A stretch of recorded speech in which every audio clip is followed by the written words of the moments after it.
Hare Krishna. Hare Krishna. Hare Krishna. Welcome to the Bhagavad Gita class. Thank you so much for joining on time.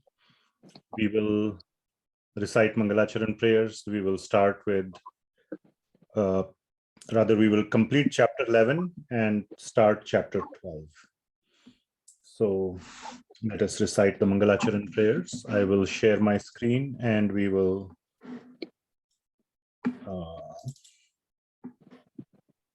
recite.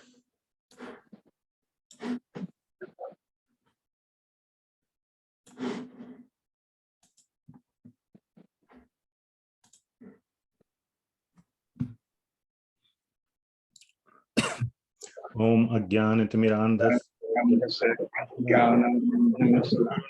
Yena Tasmai Shri Gurave Namaha Shri Chaitanya Manobhishtam Sthapitam Bhutale Swayam Rupa Kada Mahyam Dadati Swapadantikim Vandeham Shri Guru Shri Yutaha Padakamalam Shri Gurun Vaishnavamscha Shri Rupam Sagrajatam Sahagana Raghunathanvitam Tam Sajivam Sadvaitam Savadhutam Parijana Sahitam Krishna Chaitanya Devam Shri Radha Krishna Padan Sahagana Lalita Shri Vishakhan Vitamscha Nama Om Vishnu Padaya Krishna Pristhaya Bhutale Srimate Bhakti Vedanta Swami Niti Namine Namaste Saraswati Devi Gauravani Pracharine Nirvishesha Shunyavadi Paschatya Deshatharini He Krishna Karuna Sindhu Dinabandho Jagatpate Gopesha Gopika Kanta Radha Kanta Namostute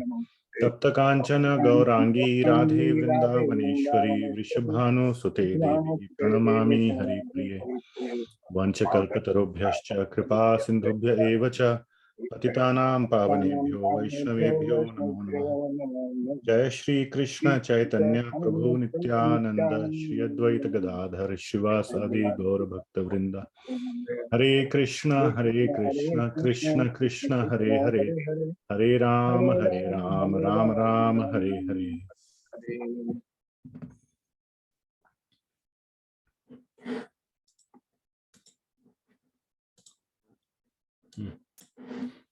Okay.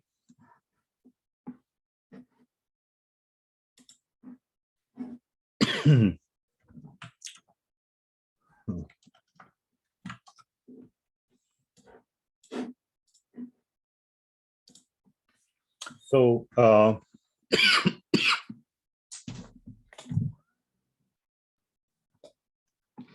we will start with chapter, one sec. Or we will complete chapter 11. So we stopped at verse number 50 or 51, but we will start at verse number 51 because of continuation. So, as usual, please pay very careful attention. Don't multitask, don't do anything else. Just keep your Bhagavad Gita paper copy in front of you and focus very, very carefully. So let me share my screen from the iPad.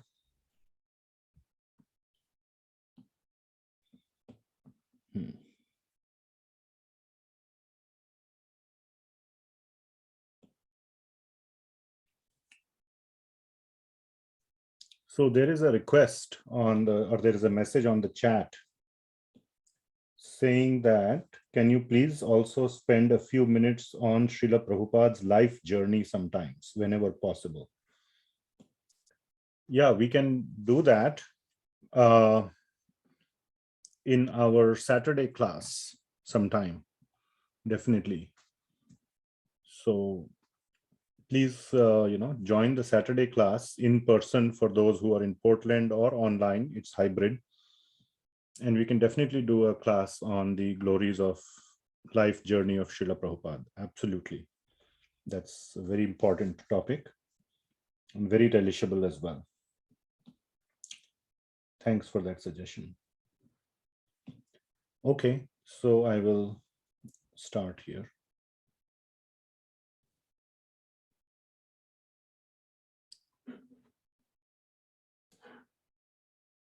Okay, can you all see the screen? Okay.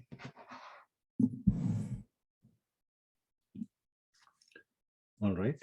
So we are from chapter 11 and verse number 51.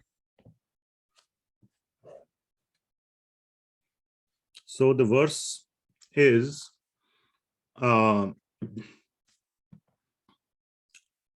Arjuna's last verse in this chapter. What has happened so far, at least through the chapter 11, is that Arjuna has seen the universal form, the Virat Rupa or the Vishwarupa form of Lord Shri Krishna. Then he requested to see the four-handed or Chaturbhuja form. And in verse number 50, is where just the previous verse, which is the verse spoken by Sanjaya, it is described that Lord Krishna shows the four-handed or the Narayana form and comes back to the Krishna form, the two-handed form. So in verse number 50, which I will just briefly read, this is Sanjaya's description of what is going on. Sanjaya uvacha itya arjunam vasudevasya tathoktva swakam rupam darshayamas bhuyah ashvasayamascha bhitamenam bhutva punah saumya vapur mahatma.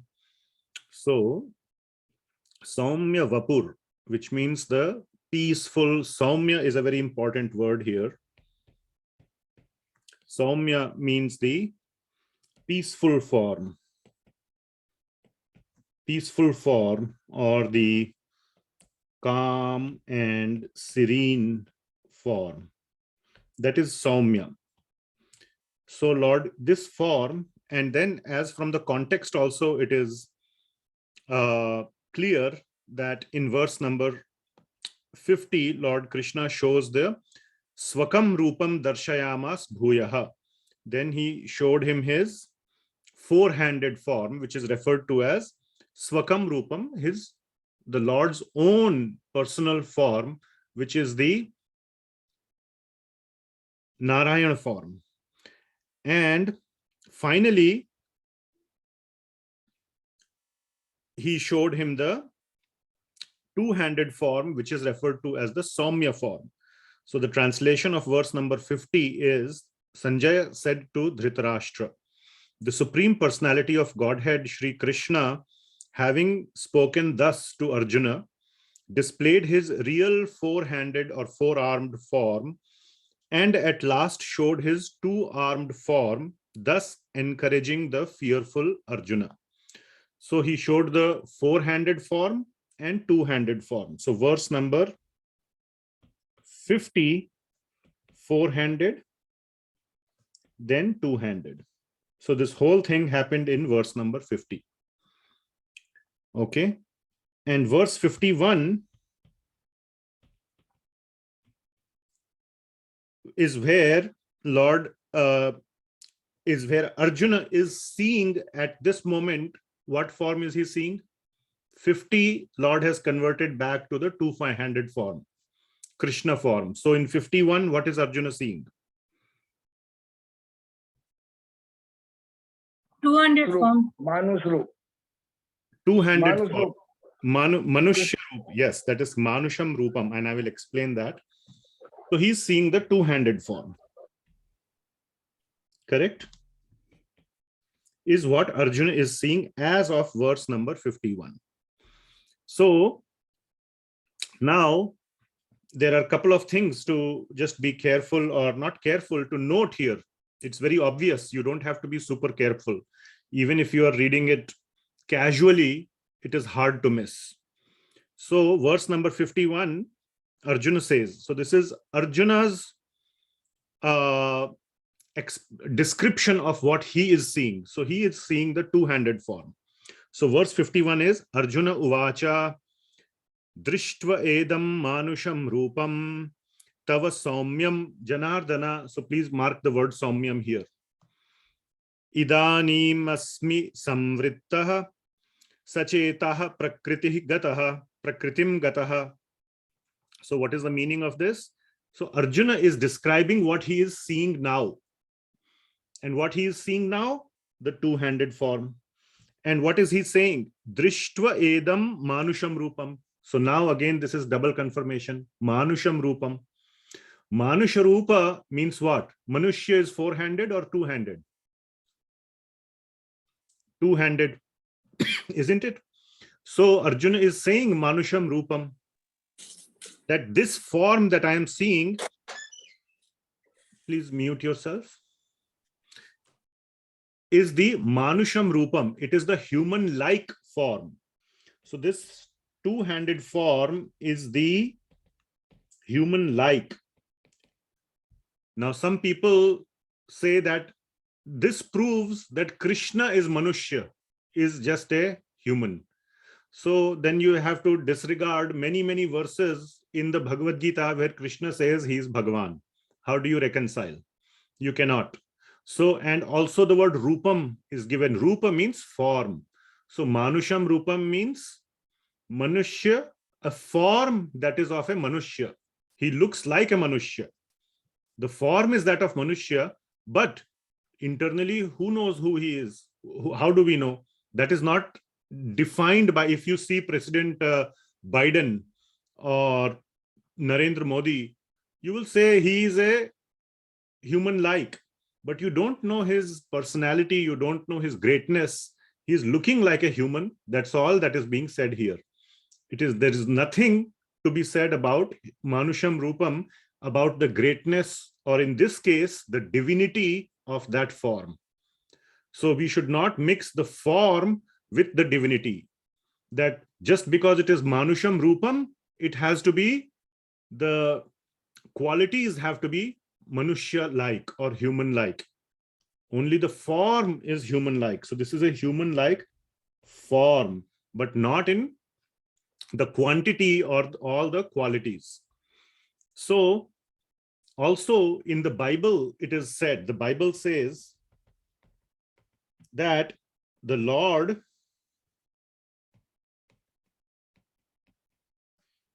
made the humans in his image. This is what the Bible says. I'm not exactly quoting, maybe my words are here and there, but this is the essence, that when Lord made the humans, he made the humans to look like him. But it is our ego that we are humans. If we see anything like us, we say they are like me. We are the superior, you are like me. It is also possible that we are like them. They came first. They are the superior, and somehow or the other, we began to look like them. But that statement hurts our ego a little bit. We like to feel, I am the original, you are my carbon copy. Everybody wants to be original. Does anybody want to be a carbon copy? No, that hurts the ego. However, the Lord made us to look like him. That is the reality. So we should never confuse that we look like Lord Krishna, therefore we are just like Lord Krishna. We have happiness and suffering. Lord Krishna also has happiness and suffering. We have limited intelligence. Lord Krishna also has limited intelligence. We should not make that equality. Okay. So that is the explanation, or what I wanted to say about the Manusham Rupam. So again, Arjuna Uvacha Drishtva Edam Manusham Rupam Tava Saumyam Janardana Tadanim Asmi Samvrittah Sachetah Prakritim Gataha. Sorry, we had already read this, so I ended up reading it again. Arjuna Uvacha, Arjuna said, Drishtva Edam Manusham Rupam. So I discussed what is Manusham Rupam, how to understand Manusham Rupam. That it is looking like Krishna because Krishna made us to look like him, not the other way around. Tava Saumyam Janardana. So Arjuna is again saying that Saumya Rupa, This saumya rupa is the manushya rupa. So it is saumya and it is the manushya rupa, which is Krishna form, which is saumyam. Idanim asmi samrittah. Now I am very, very what? Sachetah prakritim gataha. That I am now back to my old composure. All this Bhagavad Gita 10 chapters have gone and Arjuna is very carefully, nicely listening. Nowhere did Arjuna says, I am bhayabhit. Bhayabhit means full of fear and anxiety. But just in this chapter, we saw how bhayabhit, how fearful, how anxious, how scared Arjuna is. So from that situation of being scared, Arjuna has now returned to his calm and composed nature, just like Lord Krishna's calm and composed nature. So another point to note here is that Krishna or devotees in presence of Krishna are very peaceful and calm. Now, this is not the case in the presence of Virat Rupa. In the presence of Virat Rupa, one is fearful, and even in the presence of Vishnu form or the Narayana form, one is always in attention. One is with a lot of respect. One is not in a very kind of a friendly, peaceful that, whatever I say will be fine. You have to watch every word you say. It is said that, before entering the White House of the American White House, where the president lives, or not the lives, but he does his official work, and all his staff members and everybody arrives, they eat a little like a cough drop or something very small before entering, because when they are in the Oval Office, in the presence of the president, they don't even want to cough. So always before entering the Oval Office, they eat a little cough drop so that they don't accidentally cough, or the urge to cough doesn't come in the presence of the president. But the close friends of the president who are meeting him in his private quarters, they don't have that concern. His wife, his children, his close friends, they don't eat cough drops, or they are not afraid of coughing in front of the president. So this is today's situation, today's. So definitely for all the devatas, all the people who are meeting Lord Vishnu, they're always in attention. They're always, trying to be very perfect, present their perfect image. They are not peaceful, fully peaceful in their mind. That, the Lord is, very, So they are very, little bit stressed, you can say. They are in some amount of stress. So like that, we have to understand. And Arjuna is saying what? I was so tense when I was seeing your Virat Rupa. Now, he doesn't say that exactly for the Chaturbhuja or Narayana form, but at least he's saying when he's seeing the Krishna form, how peaceful and calm he is, because Krishna is the saumya rupa. Krishna is so saumya. So that the point is, through the Bhagavad Gita, the gentleness, the loving aspect of Krishna is coming across very clearly. Another point that I wanted to mention. So I hope this point is clear, that Krishna represents the complete Bhakti bhava. That form of Krishna arouses, of Bhagawan as Krishna arouses the Bhakti bhava in the hearts of the devotees. Okay, whereas the form of Narayana arouses the Aishwarya bhava. Like, you feel like praying to the Lord. You feel like surrendering to the Lord. Now, Krishna also says, surrender to me, but that surrender is in the mood of love. There is a very subtle difference. We will not go into that, but that is complete surrender with no fear, no anxiety, no stress. In a very loving mood, one surrenders. Even as a parent, you can surrender. That we discussed last time, Vatsalya bhava, etc. So we will not go into all those deeper discussions. Now there is another point. Why Arjuna is saying this, which is verse number 51. Why is Arjuna saying verse number 51? It says, Arjuna uvacha, that drishtva edam manusham rupam, etc. In the Bhagavad Gita, Lord Krishna is the main speaker. But whenever Arjuna is speaking something and he is confirming something about Krishna, then it is providing the student's perspective of what he has understood. Isn't it? When you are in a meeting, let us say somebody is giving you some explanation.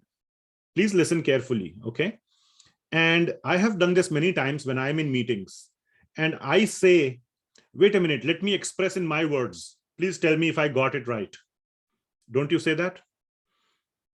Can I say in my words what I understood and you tell me whether I understood correctly? And then you say whatever you have understood, and the one who is explaining you said, yes, that's good. Isn't it? Understanding. So it seals your understanding, but you have said it in slightly different words. So the point here is confirmation and confirmation and reconfirmation of the information. Yes, very nice. Yes. So if Arjuna's understanding is wrong, then Lord Krishna would have pointed out. So the point is that now we have two persons, Lord Krishna and Arjuna, and whatever they are both saying has to be understood to be in accordance with what Lord Krishna wanted. If Arjuna is misinterpreting, if his understanding is wrong, immediately Lord Krishna would correct him.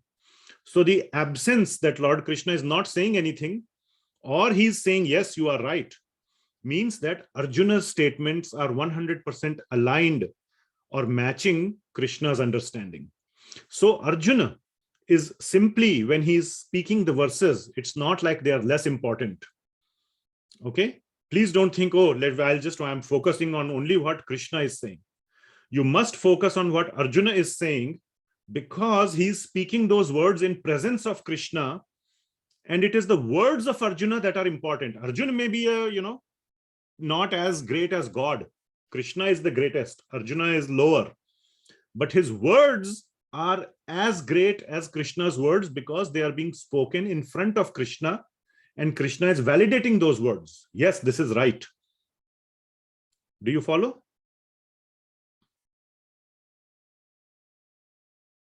So whatever the devotee says, and if the Lord blesses or approves it, it becomes as if or as good as coming from the Lord directly. That is the point. Following? I had given a whole class on this topic a couple of weeks back at the ISKCON Portland Temple in the Sunday feast. So I'm a little bit behind in uploading all the classes to YouTube, but you can listen to that class also where I deal with this specific aspect of, we have so many verses about in the Bhagavad Gita by Krishna. What is the importance of the verses spoken by Arjuna? Is it just to say that, yes, Arjuna wasn't sleeping, he was awake, and he's saying something to prove that he's awake? No, that is not the point. The point is that Arjuna's words are as important as Krishna's words, because they are being spoken in presence of Krishna. So why is Arjuna saying this verse? That we have discussed here. All right. Here.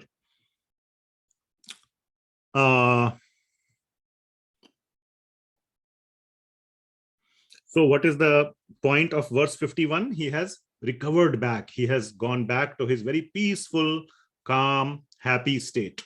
That is Arjuna's, that is what Arjuna is saying. Now, verse number 52 to 55. These are the four most important verses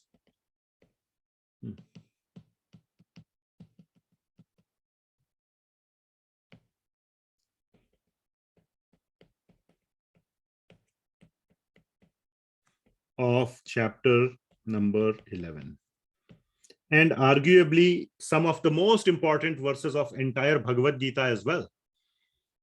Okay, so 52 to 54, 55. That's why I didn't want to rush through these last week. So we will go through these carefully. verse number 52. So now Krishna is speaking.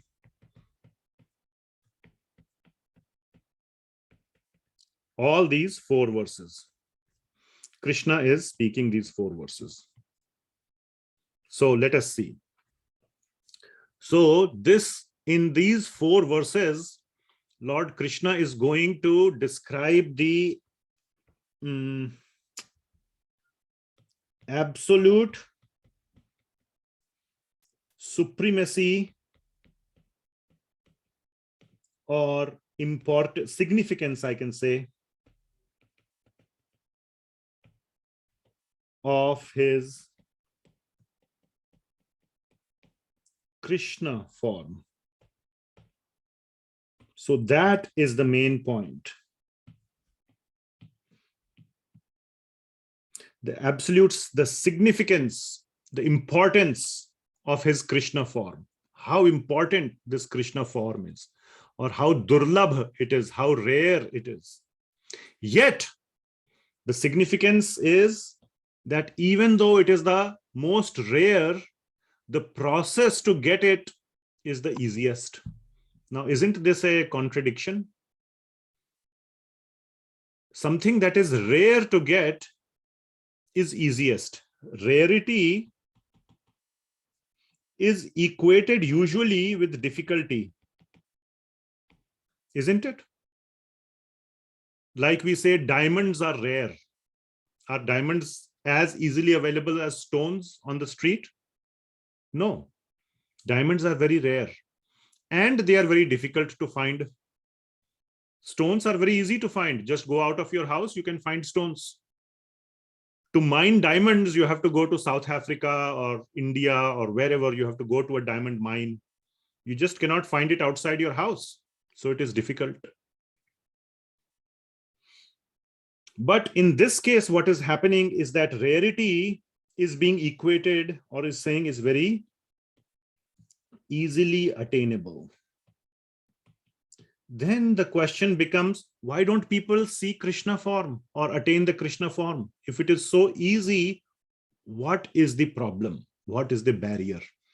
So the question becomes, the question mark here, this is a paradox, or you can say contradiction, whatever.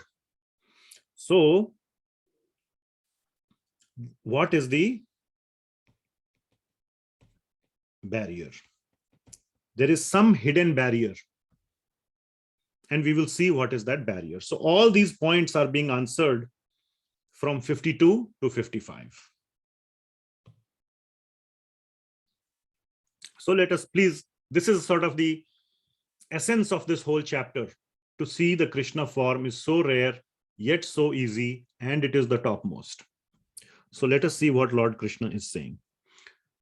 Shri Bhagawan Vacha Sudurdarsham idam rupam drishtvanasi yanmama devapyasya rupasya nityam darshanakankshinaha. So what does it mean? Shri Bhagavan Vacha. So Lord Krishna is now saying these 4 verses. Sudurdarsham idam rupam. Durdarsham. Durdarsham. Durdarsham means very hard to see. Darsha, Durdarsha means not possible. Durdarsham means totally not possible, like very, very impossible. Okay. So, Durdarsham idam rupam. What is idam?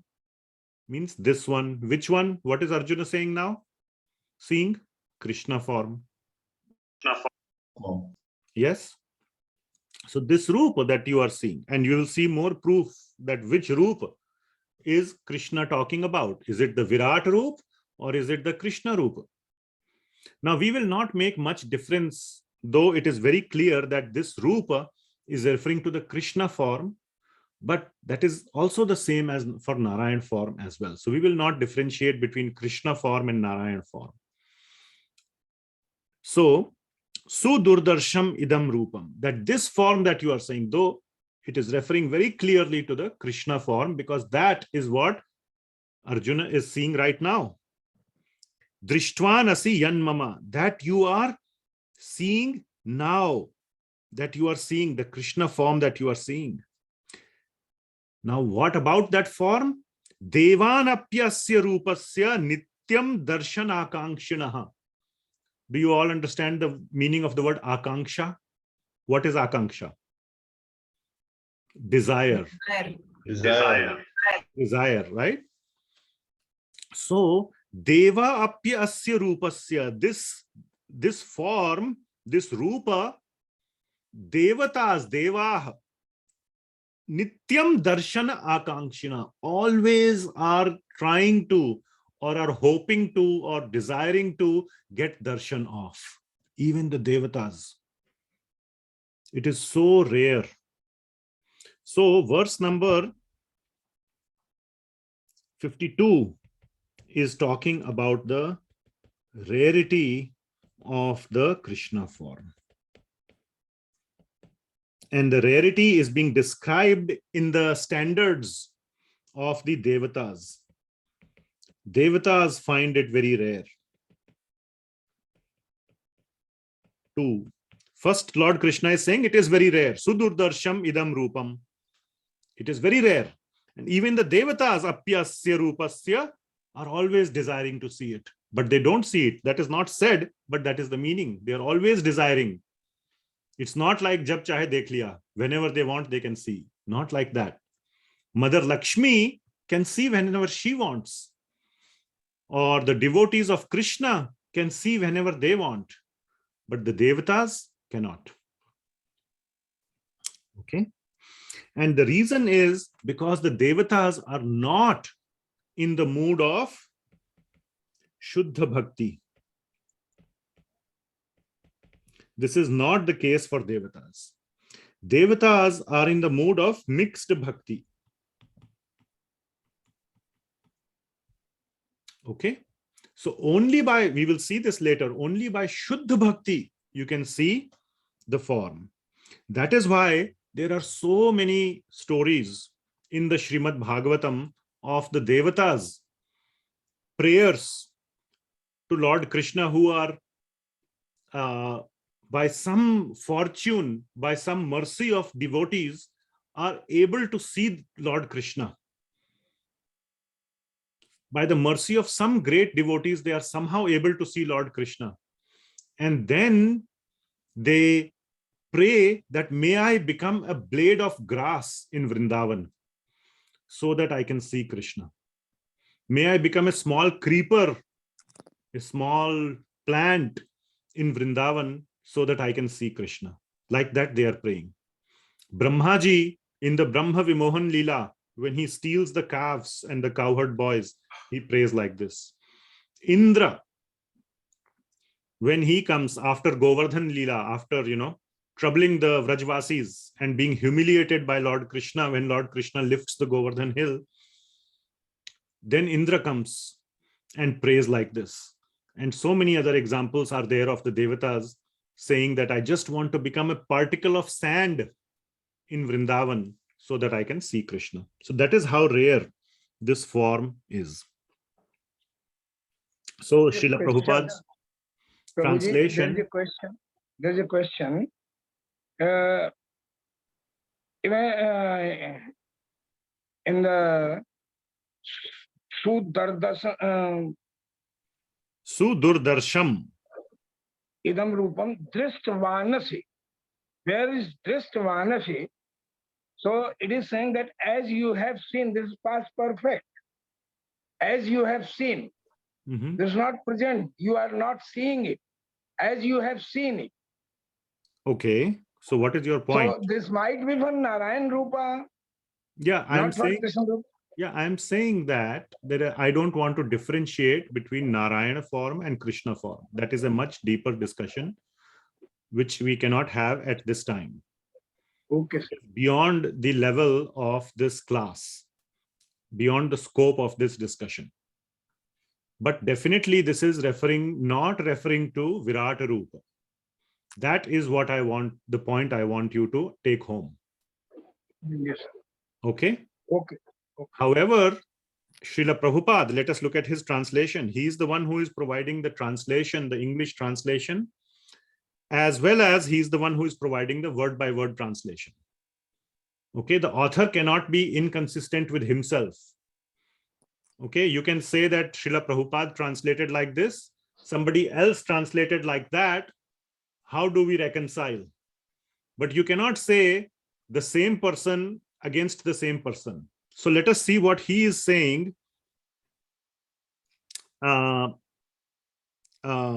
the translation. My dear Arjuna, this form of mind that you are now seeing. So which one do you want to select? Now seeing or have seen? You only select. Leave it to you. Okay. So there is some, you can say there is some vagueness. There is slight difference.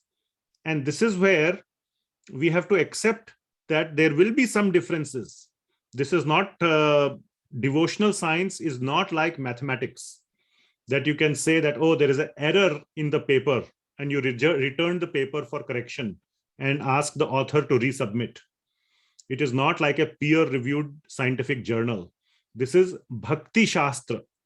So if you have a doubt in your mind, which one it is, have seen or now seeing, you engage yourself in deep bhakti, and one day Lord will give you the answer. That is how you have to understand. That is how Bhakti Shastra has to be understood. You will see some discrepancies here, there. One response can be that, oh, all this is bogus. Let's go and do, mauj masti.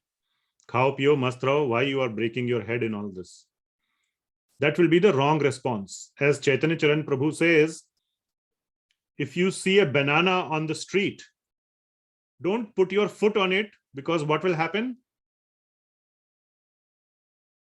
You will slip and fall. Okay. But if you are intelligent, what you should do, if there is a banana peel on the street, your intelligence should tell you, wow, nearby there should be some bananas. Either there is a banana tree or a banana seller or something. Let me go find that place. Then I can have bananas and enjoy the, taste of bananas. So that is how you should understand. Yes, I see some discrepancy. Instead of saying, oh, this is all nonsense, let me just leave it. That is like slipping and falling. Then you are going back to material life. Then you can say, oh, I have a good opportunity to find out. Let me read Srimad Bhagavatam. Let me see what else is being said about Lord Krishna. Let me read that and get a deeper understanding. Maybe the understanding will emerge. So there will be discrepancies, and Lord Krishna has arranged that these discrepancies exist so that you are inspired to go deeper into the Shastra and understand it. And the answers will always be provided. Okay. So with a very humble mood, with a very submissive mood, submit yourself to previous acharyas, to the Shastra, and 100%, 100%, I am telling you, the correct understanding will emerge.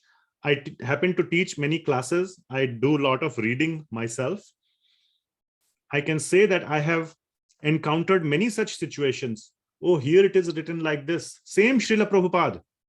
This purport he's writing here like this, that purport he's writing there.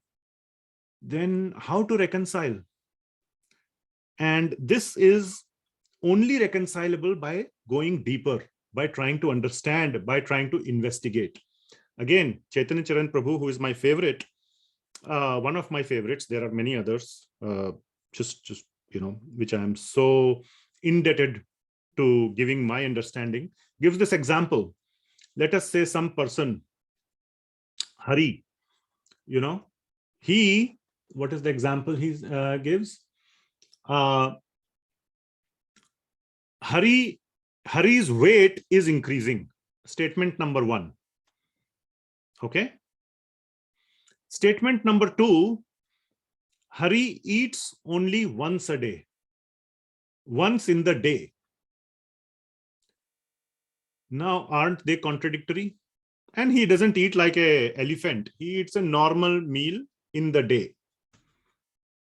How do you reconcile this? But his weight is increasing. Then you go investigate. You hire a private investigator and you investigate. And then you find out Hari is eating secretly in the night. That is the secret to why his weight is increasing, even though he's eating only once during the day, isn't it? Are you following the logic? So when two statements are contradictory, you have to find a third statement which will reconcile all three. All right. But you have to do what? Some deeper investigation. Are you following, Prabhuji? I'm telling you the science, the way, the method of how to study Shastra. And this is what inspires one. I have seen many other devotees.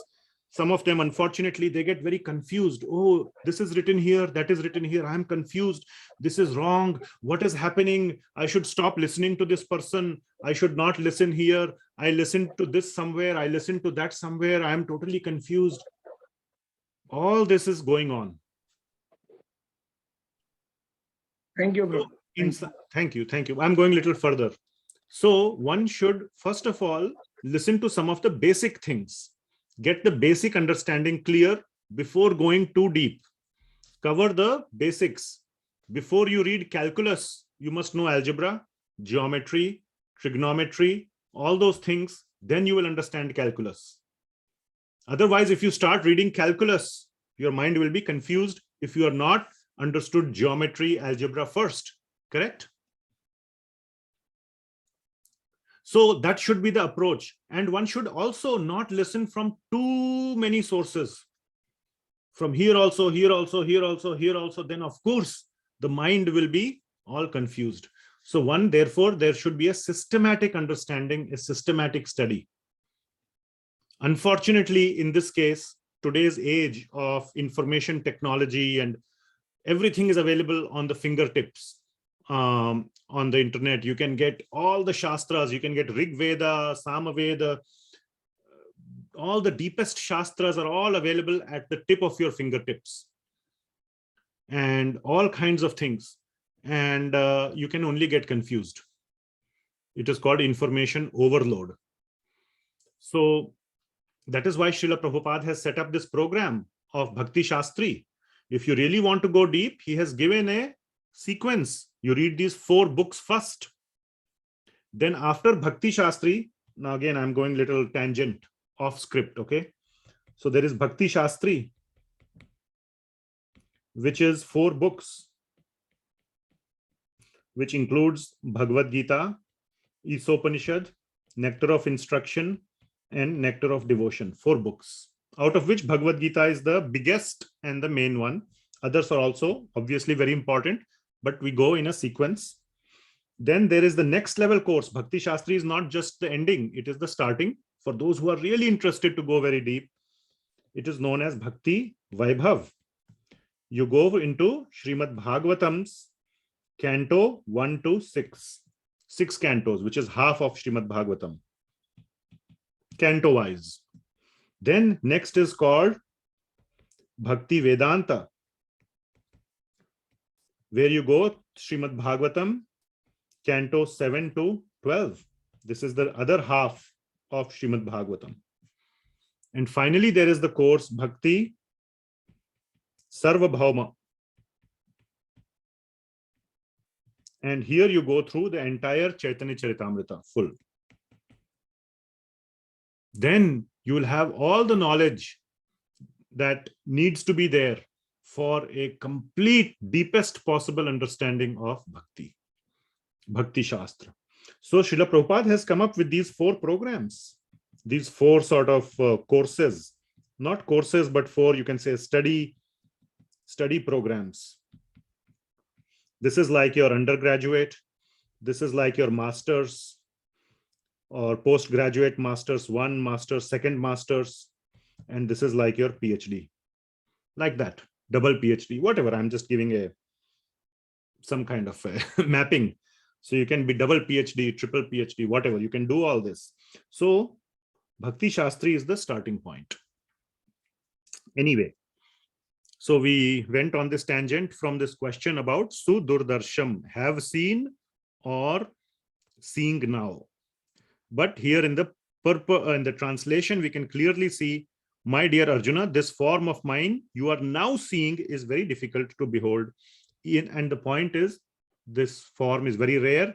Even the demigods are ever seeking the opportunity. Darshana akankshinaha. Darshana akankshinaha. Seeking the opportunity to see this form, which is so dear. All right. Everybody good? Okay, since we kind of went on a tangent here, are there any other questions? Let me take any questions.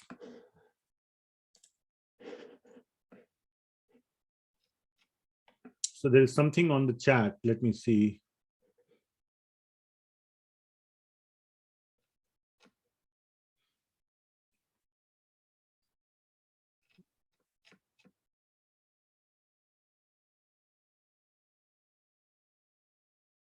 Okay, I don't see any questions on the chat, which is good.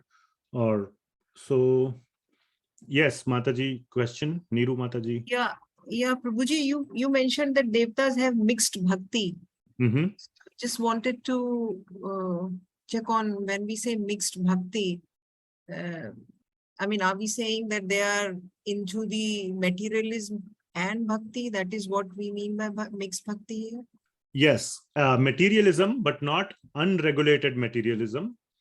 It is the sakama karma, which means there is some desire for sense gratification, but it is according to dharma, not according to adharma. Okay. But yes, there is definitely a desire for some sense gratification. And in the Svargaloka, there is ample opportunity for that. So that is the additional problem. From the Svargaloka, when there is ample opportunity for sense gratification, there are very, very little, small or almost negligible impediments to bhakti, to sense gratification. There is no disease, there is no mental problems, no health problems, no other people are all very friendly, no relationship problems, nothing. And all the objects for sense gratification are also there. So let us say you are doing tapasya of doing upavas, not eating, but I bring a plate full of nice eating things in front of you and just put it right in front of your mouth.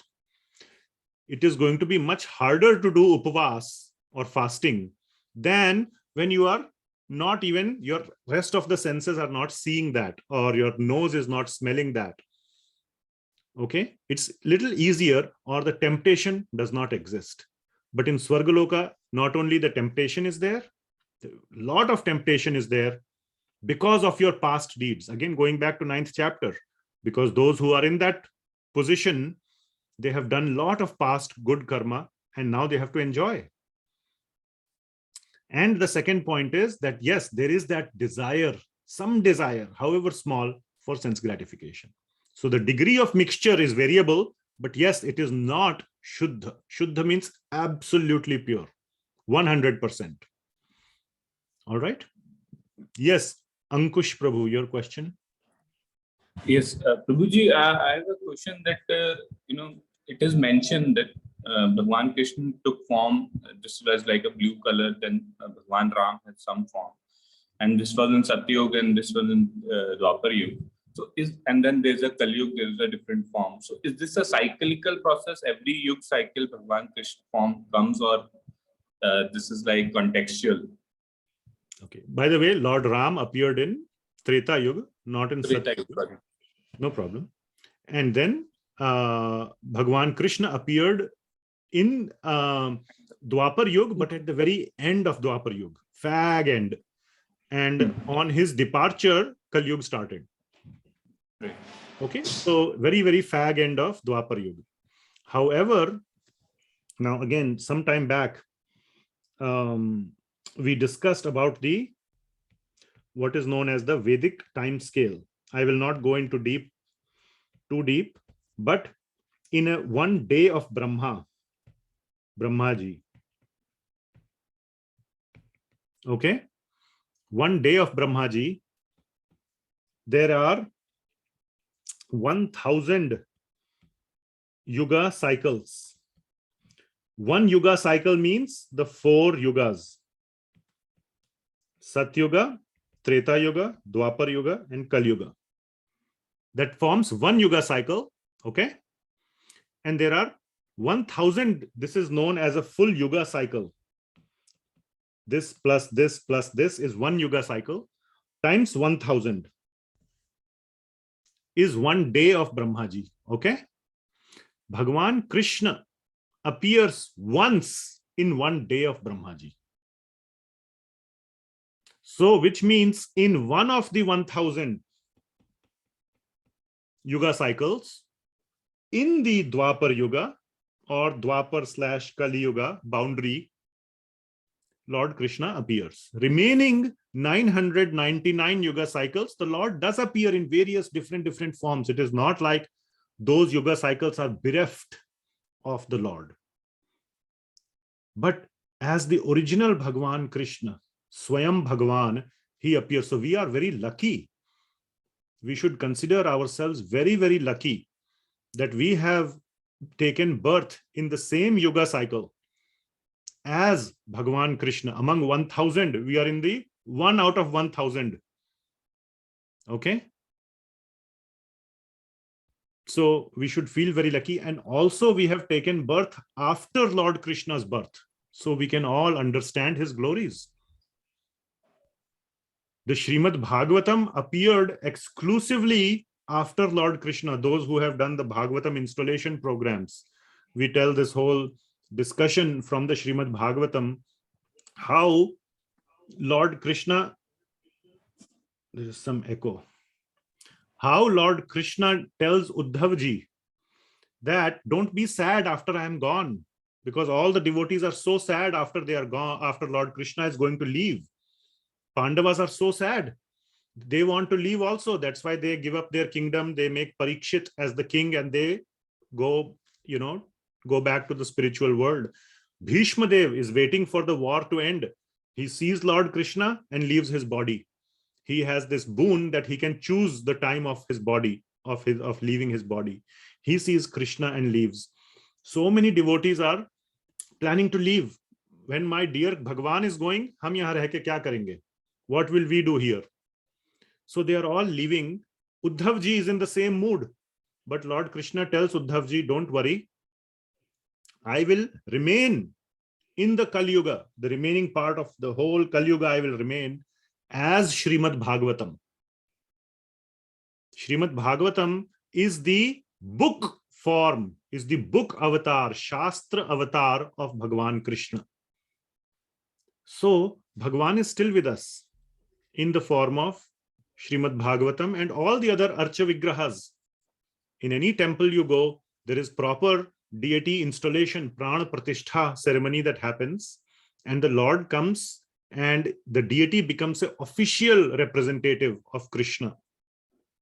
Okay? Just like Srila Prabhupada gives the example of post box, mailbox. You don't have to go to the post office. You put the letter in the post box. The post box, which is on your street, near your house, is as good as the post office. Whether you post the letter here or in the main post office, the result is the same. All right? So whether you pray to Lord Krishna's Vigraha, whether you pray to Srimad Bhagavatam or to Lord Krishna directly like Arjuna was doing, there is no difference. All right? So Bhagawan Krishna, but anyway, Bhagawan Krishna appears once in the 1000 yugas every day of Brahmaji. In every universe, there are so many universes. Every universe has a Brahma. Every day of every Brahma in every universe, the Lord appears. Okay? Thank you. Anything else? You can lower your hand, Prabhuji.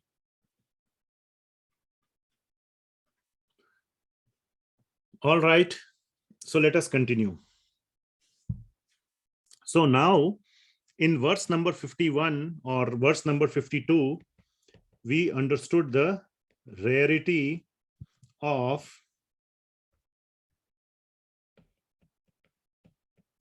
Krishna form. verse number 53. So we will see how rare. We saw that sense that even the devatas find it rare.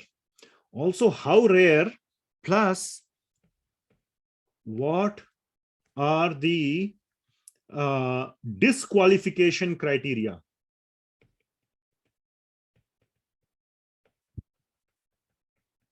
Just trying to get an understanding that what are the disqualification criteria, or what does not make you eligible to see Bhagawan Krishna. And please pay attention here. You will see the aspects our acharyas explain that by our strength, which typically, please pay attention here, which typically has an essence of our ahankar, our ego, or as Srila Prabhupada translates, false ego. Wherever anything is touched by our ahankar, our false ego, our strength, that is not an eligibility to see Bhagawan Krishna. So, no material qualification, absolutely no material qualification is going to enable you to see Krishna. So let us see this. 53. Naham vedair na tapasa na danen na chejaya shakya evam vidho drashtum drishtvanasi mam yatha. So, what is the meaning of this? Na aham. Naham means na aham vedair, by reading the Vedas. So by doing all this jnana yoga. So na aham vedair means not by reading the Vedas. Ultimately, Lord, what he's saying? Shakya in the third line. Shakya evam vidho drashtum. This evam vidho is also very important. Evam vidho means like this. Again, it means that Lord Krishna is saying that as you are seeing me now, like this. So it is, he's referring to his Bhagawan Krishna form. That like this, it is not possible to see me like this. Evam vidho drashtum. To see me like this, it is possible. It's not possible. Na word is there 4 times. Na through Vedair, not by reading the Vedas, which means by Jnana Yoga. Na tapasa, not by tapasya, also our strength.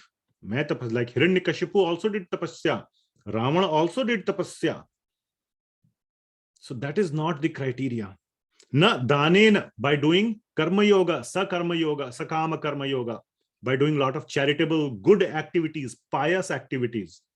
Punya karma, dana is a punya karma. Na cha ijjaya, not by just doing worship. And here this worship means worship without love. Without love in the heart. So we will see what is the criteria, but these are the non-criteria. So Vedas, tapa, dana or charity, and by worship. And here the answer, the understanding is without love. Okay. Many people do worship, but without love. Worship means saying big things. And in modern terminology or in contemporary terminology, you can call it makhan lagana. Doing lot of praise. Oh, you are so great. Aap to bahut achhe hain. You are the best. You are the best. And like internally, there is in this whole thing, the desire is to get something. To get something. And that is also to get something material or for me. For me. I want something. Even, now I'm going in a little bit more advanced understanding. Even moksha is counted as for me. If I do this, I will get moksha. I will become liberated from this cycle of birth and death. Who wants to remain in the cycle of birth and death? But that is an advanced concept. I don't want to confuse you. Okay. So love of Krishna, the bhakti of Krishna, the pure Shuddha Bhaktas, they reject even moksha. I don't want moksha. I just want a place in your heart or in your feet, as they say. Padam bhujam.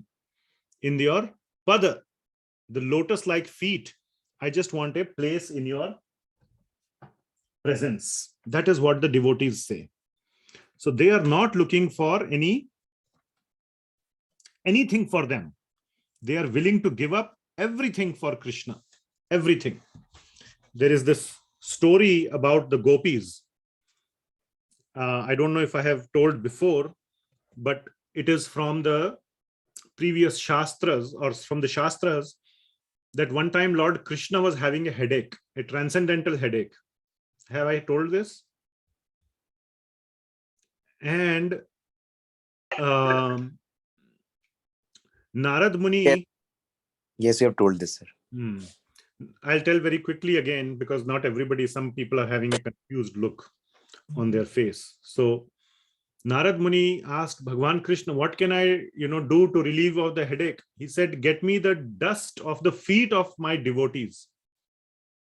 Then that is like my balm, tiger balm. That will relieve my headache. What? Dust of the feet of my devotees.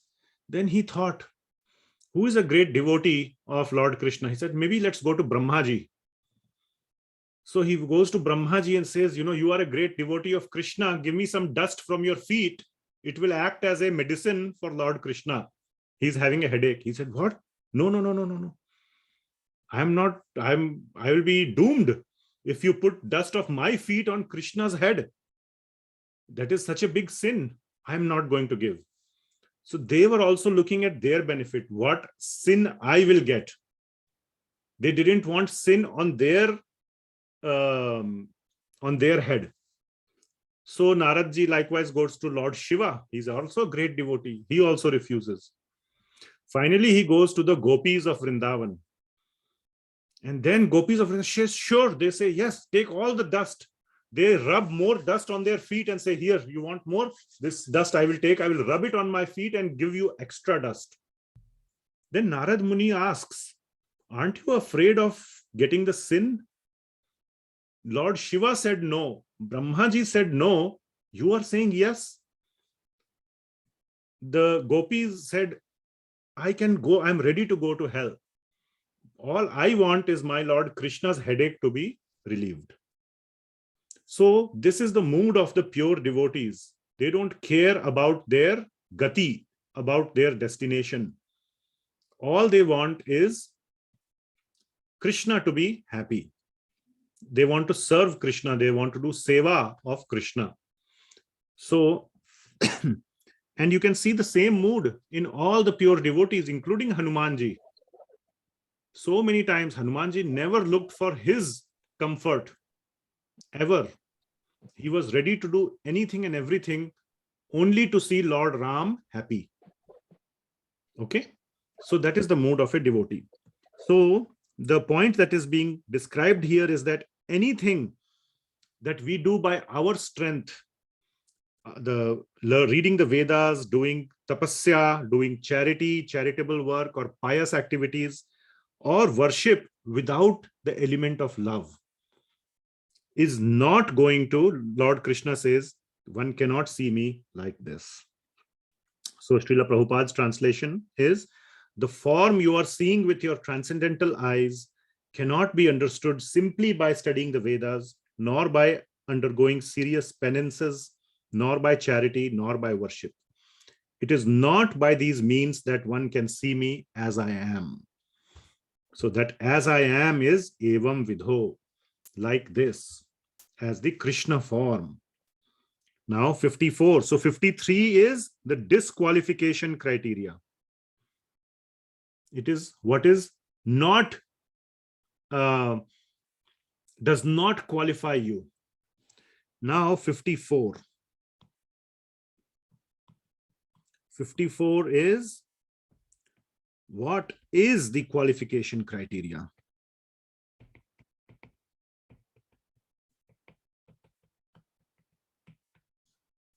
So Lord Krishna is answering both ways. What is and what is not, both sides. So you can understand what exactly to do. Whenever you go to the doctor, he gives you what to do and what not to do. You should eat the medicine, you should exercise more, you should do this. All the do's and don'ts. Don't eat eggs, don't eat meat, don't eat this or that, or smoke, or all those things, the doctors, do's and don'ts. In the same way, Lord Krishna is telling both sides. What is the criteria and what is not the criteria? So 54. And guess what is the qualification criteria? In 2 words, the qualification criteria is Ananya Bhakti. That is the answer. Ananya Bhakti. So Bhaktyatva Ananyaya Shakya Aham Evam Vidho Arjuna. Evam Vidho. The same word is being used to see me like this. Evam Vidho Arjuna. Gyatum Drashtum Cha Tatvena Praveshtum Cha Parantapa. So Bhaktyatva Ananya Shakya. So it is possible. Shakya means to possible. And Aham Evam Vidho Arjuna, to see me. Aham, to see me like this. Evam Vidho. So how is it possible? Bhaktya to Ananyaya. By Ananya Bhakti. Undivided Bhakti. Exclusive Bhakti. So Ananya means exclusive, which means not divided, not mixed, not mixed. Somebody asked a little bit while ago, right? What is the meaning of mixed bhakti? Somebody asked, of the devatas. So Ananya Bhakti is the exact opposite of, and same thing, Ananya Bhakti is the same as Shuddha Bhakti. Right? Shuddha means Ananya, Ananya, nothing else.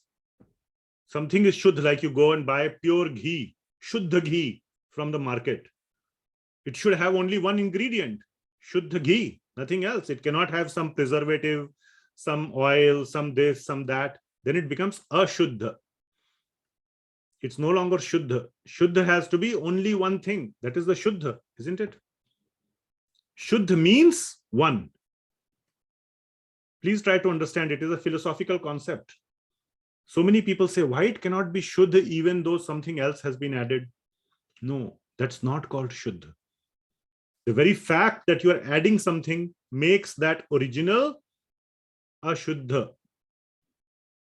Now, Ashuddha doesn't mean bad or impure. It does, but it basically means it's now disturbed from the original. It is no longer the original. As simple as that. It is not the original or the absolute uncontaminated or unadulterated. So that is Shuddha Bhakti. So Bhaktya to Ananya Shakya. So Ananya Bhakti. Aham Evam Vidho Arjuna. Like this, you can see me only by Ananya Bhakti. And what else? To see me like this, not only to see, to know. To see me in my Krishna form. To know my essence as Krishna.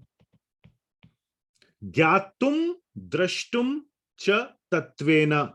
To see and to know me in tattva, in essence, to really know, yes. These are not just words. There is deep bhava in this. Cha tattvena, at the essence level, at the deep understanding level. And praveshtum cha, and to enter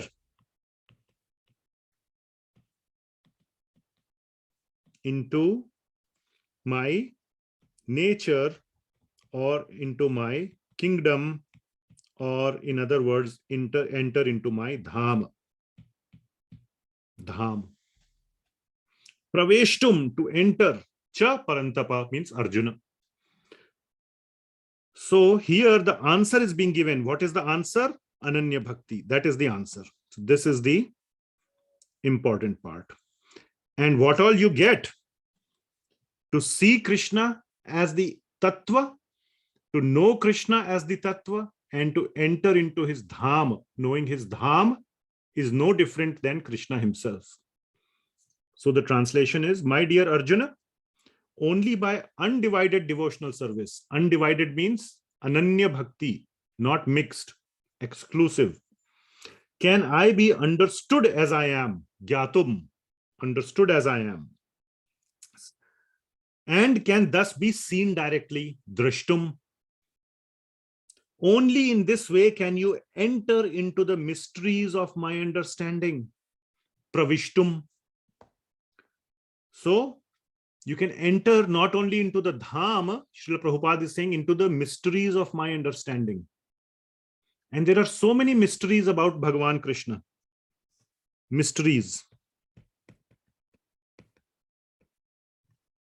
So when you do Ananya Bhakti, you can understand all the mysteries of Bhagawan Krishna. Now Damodar month is coming up. Damodar month is another name is Kartik month. So it is starting somewhere on 10th October 2022 and will go on till about 8th November 2022. 1 month, Kartik month.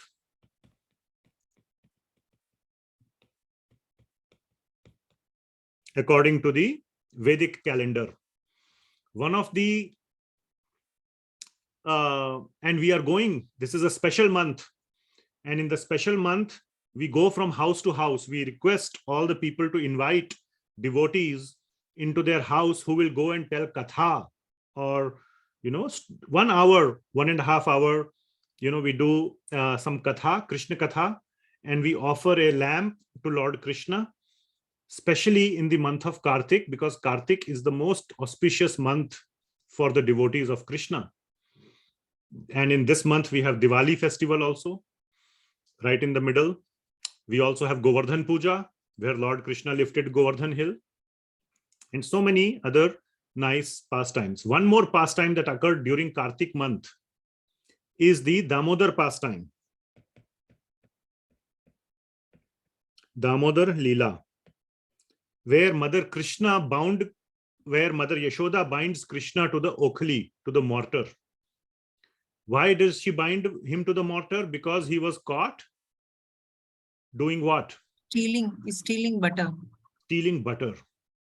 Now we say Krishna is God. And what does God do?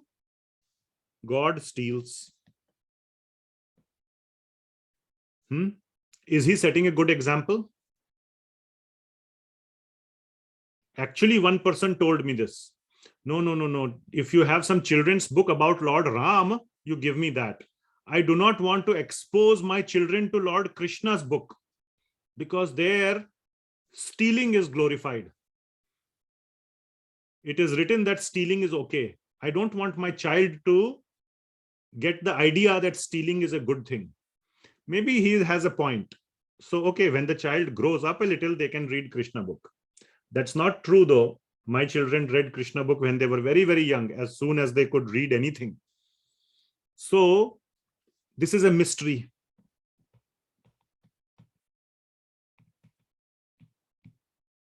This is a mystery. How come God steals? And this is one of the simple mysteries. It's not the most complex one. After all, he's stealing butter. He's not stealing gold. Chalo, theek hai, fine. He's a mischievous, naughty boy. So maybe he steals. What about stealing girls' clothes?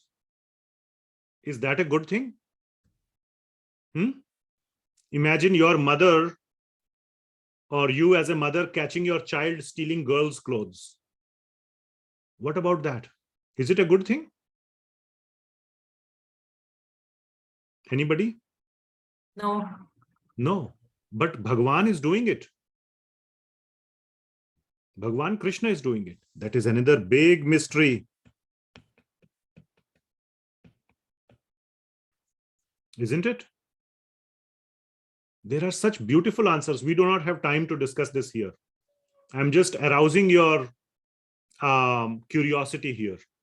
Our acharyas, and by reading the Srimad Bhagavatam, we get perfect answers, perfect. The heart becomes so satisfied that a man will never think about having, lusty relationship with a woman. The lust itself goes away.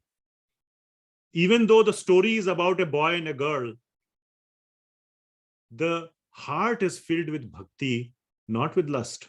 If you read any material story about boy, girl, love affair, all these things, your heart will be filled with lust. The amazing thing about Srimad Bhagavatam is that even though the story seems like boy and girl at a material level, but if you understand Srimad Bhagavatam, with bhakti, if you read, your heart will be completely purified. That is a mystery itself. So by bhakti, the point is by bhakti, you can enter into the mysteries. Enter, you get entry. So many mysteries are there about Bhagawan Krishna. Even Bhagawan Ram, who is perfect, Purushottama, he also has mysteries. Why did he abandon Sita? How many of you have that question? Why did he abandon Sita? Even though she gave Agni Pariksha, why did he abandon him, especially on the words of a washerman? Why did Krishna tell Arjuna to kill Dronacharya, Bhishma, Karna, all of them by cheating? He put Shikhandi in the front. And that's how he gets to kill Bhishma Dev. Or defeat him, not kill, defeat. Dronacharya, he tells a lie. Ashwathama is dead. I hope you know all those stories. Are these good things? Karna, when he was trying to, get his chariot out of the mud, then he says, when he was nihattha, without any weapons, then the Lord tells, kill Karna. He tells Arjuna. There are perfect answers. Please don't think I'm just pointing out the mystery. I am only arousing your curiosity. There are 100% perfect answers. I have spent a lot of time reading up about all these topics, and I am 100% convinced about the dharma of Lord Krishna. The answer is not going to be that, oh, ye to Bhagwan ki leela hai, just accept it. No. There are 100% dharmic answers. You will be convinced, but you have to look at it from the eyes of bhakti. But these are all discussions for a later time. So, praveshtum cha parantapa. You can enter into the mysteries of Lord Krishna and even enter into his dham. The praveshtum applies in many, many contexts. All right. Prabhuji has a question. Prabhu Kripa Prabhu, you have raised your hand. I want to express one mystery at Ramana Baleswar. Prabhuji, Krishna has stilled milk for Madhavendra Prabhuji. Yes. So Prabhu Kripa Prabhu is from Odisha. And there is a very beautiful temple. What is the name of the temple, Prabhuji? I'm forgetting. Tota Gopinath or Khirochora Gopinath.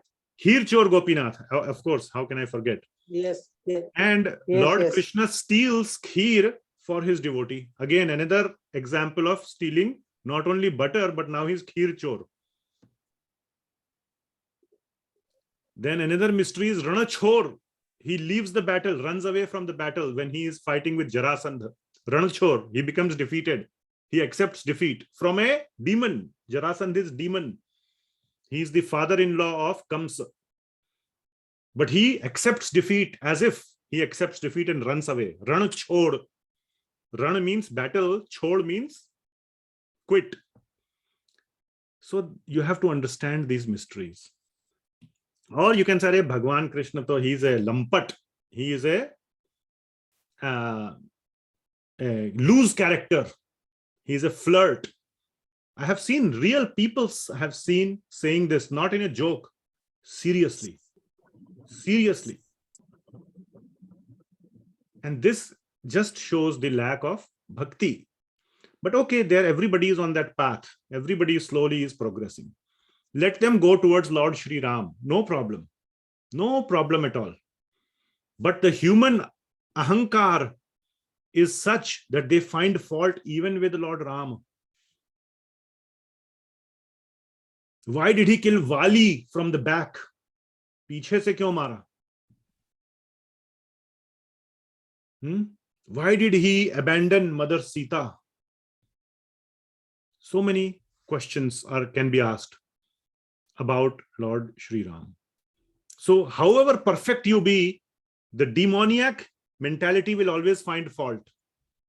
Jesus Christ, he was so nice. Even then people put him on a shuli, on a cross, and killed him. Srila Prabhupada, our dear Prabhupada, so many people criticized him. Oh, why are you going to America? They are all, fallen people. You should live in Vrindavan only. You should not make devotees, these Western people, you should not make them devotees. You should not teach them Bhagavad Gita. It is a sin to teach them Bhagavad Gita. You should not give them diksha. You should not do this, that. They're all the don't doers. That is called as, you know what is that is called as? What happened? Are you still seeing the screen or not? Yes. No. Something Able to happened. see? Can see. You can see? Yeah. No, we can't see the screen. We can see you actually. Yeah, the screen sharing, I mean. No, Now? now Yeah, we can see it now. Thank you. So this is known as Dhenukasur mentality. Dhenukasur. You know who is Dhenukasur? Always criticizing, don't do this, don't do this, don't do this, don't do this. Naysayers. You know Dhenukasur, he was a donkey demon in Krishna Leela, and he was protecting a orchard or a garden which had very nice fruits, very sweet fruits. And Bhagawan Krishna and his dear friends used to go to that garden and eat some fruits. And this demon was supposed to protect the garden, not let anybody eat the fruits.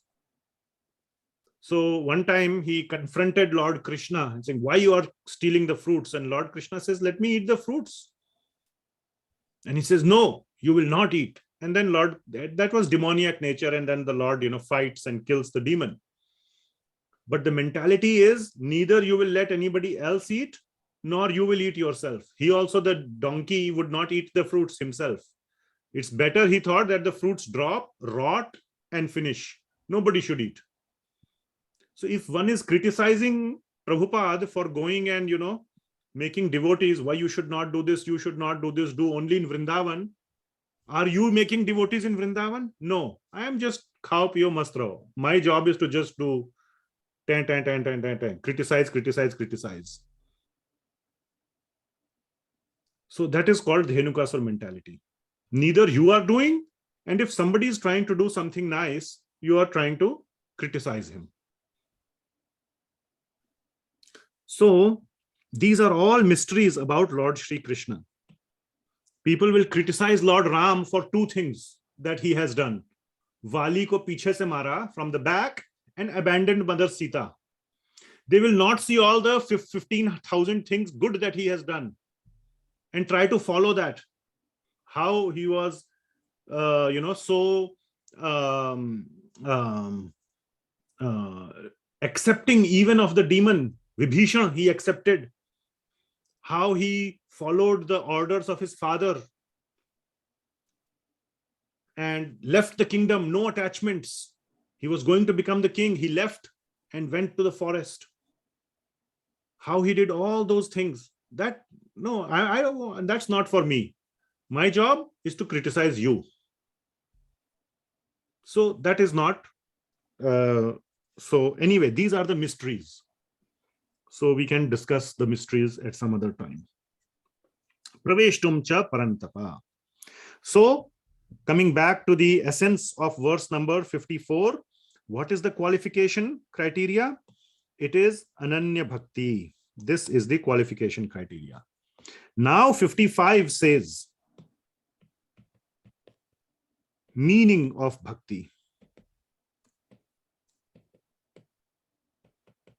or the to-do list. The don't do list, where was it? Where is the don't do list? The don't do list. 53. 53, very good. You are awake. So 55 is the to-do list. So what is the to-do list? Let us see.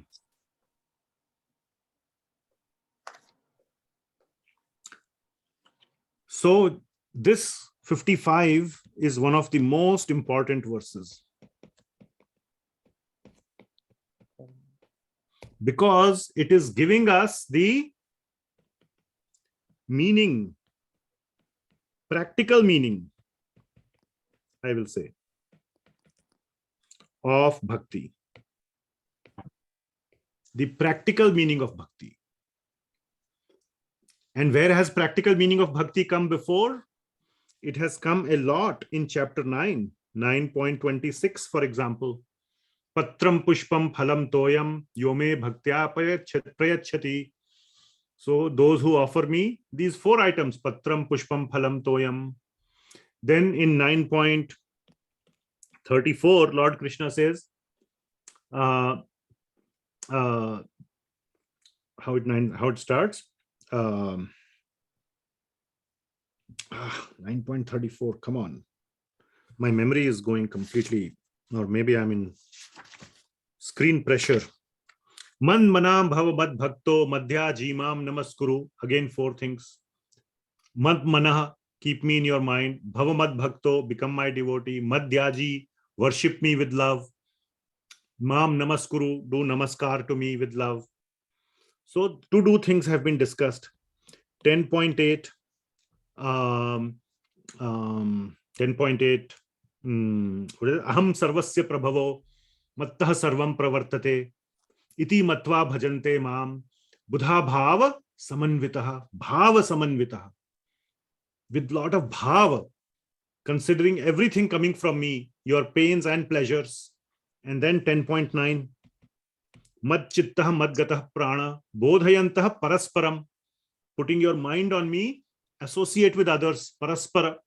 Kathayantascha mam nityam, meri katha karo, do my katha. So these are all the to-do aspects of bhakti. Similarly, 11.55 is another verse which is giving the practical meaning of bhakti. So what is, let us see the practical meaning. So there are some of these verses which are already given, and 11.55 is just a extension. Mat karma krin, mat paramo, mat bhaktah sanga vivarjitah, nirvaira sarva bhuteshu, yah sa mameti pandava. Very beautiful verse. I'm not singing in the right meter, but I'm putting emphasis on the words. So it should be mat karma krin, mat paramo, mat bhakta sanga vivarjitah, nirvaira sarva bhuteshu, yah sa mameti pandava. So many things are given here of how to do bhakti. So let us see. Mat karma krin. Mat karma krin.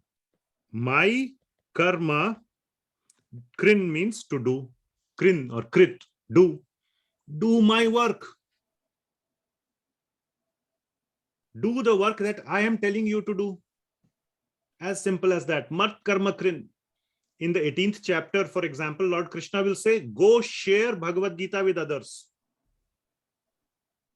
This knowledge of Bhagavad Gita, please share it with others. Bhagawan will say. That is, he's telling all of us. Mat karma krin. Go share my instructions with the rest of your friends. So I have taken that instruction to heart and sharing this with as many people as possible, either through classes. Now you don't have to all, if you don't feel like you can do classes, go distribute the book, Bhagavad Gita. If you cannot distribute a book, print a small card with Vedabase address on it, link vedabase.io. Give that small card to people. Do something. You don't have to do big things. Do small things with big devotion, with big love. Mat karma krin, that's point number 1. Mera kaam karo. Do my work. Do the work which I like, not which you like. Bhagavan is saying which I like. Mat karma krin. So that is point number 1. Point number 2. Mat paramo means, mat means me, paramo means topmost or supreme. Always consider me or always know that I am the Supreme Lord, mat paramo. And with that understanding of mat paramo, mad bhakto or mad bhaktaha. Sir, your screen is, What happened? which means iPad screen is not visible. Okay. No, I can see. I can see too. You can see? Sorry. Can you? Yes. Can you see this? Hello? I'm just writing fresh Yes. words to see whether it is. Yeah, both screens Yes. are visible. Yes, It's we are stuck. seeing it. I am seeing it. Okay, great. So it looks like some problem at your end, Prabhu. Mad bhaktaha means become my devotee. So we will just add the word become here in front of it. Become my devotee. Mad bhaktaha, or engage in my bhakti. So do my work. Always consider me to be the Supreme Lord. Become my devotee. 4th one is very important. Very, very important. Sangha varjitaha. Sangha means association. Varjitaha means give up. Now, does it mean give up devotee association? No. It means give up the material association.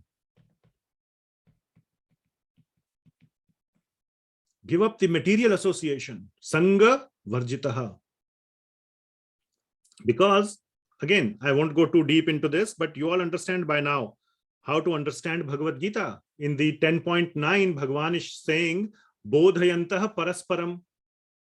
Get together with the other devotees and do kathayantascha mam nityam. So he is not saying Sangha vivarjitaha or Sangha varjitaha from the devotees. It is from the materialistic people or the materialistic objects.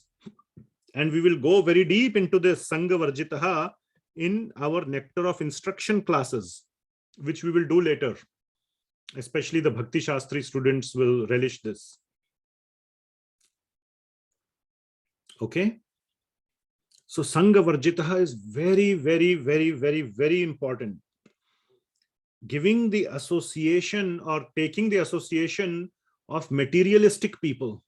Even simple things, they may keep saying, oh, today's stock market is down, it is up. Even devotees have little bit 401k savings. I also have 401k. In, I don't know, in India, it is called pension savings or whatever. It is invested in some mutual funds. Devotees are trying. We are all trying devotees. We are not perfect. If you remind me that stock market is going down, I will become vigilant. I will become anxious.